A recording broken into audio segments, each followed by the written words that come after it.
Now, MCPON, given your background in aviation, I know that you've probably got your eye on the future of aviation. It's near and dear to your heart.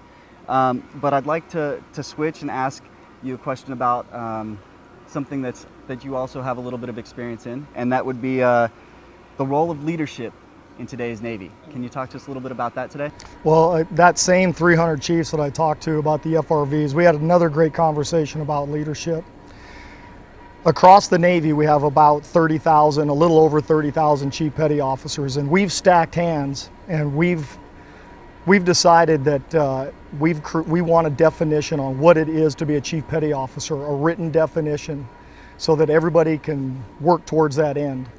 And that definition is Chief Petty Officers are or should be quiet, humble, servant leaders. And if someone's watching this video, I would ask that they write that down. Quiet, humble, servant leaders. Because leaders have responsibilities to set conditions and then maintain those conditions that provide all of our people with an opportunity to be successful. It does not matter who it is. They all deserve an equal opportunity to be successful. We don't make them successful, but we certainly have to provide the opportunity so that they can reach out and that they can become successful. And just as importantly, we must do this while treating one another with dignity and respect. Until we get leadership right, just about everything else is going to be hard. It's about doing it right up front so that you're not taking care of all the eaches down the road. Yesterday, one of our ships visit, I said, envision the fire triangle.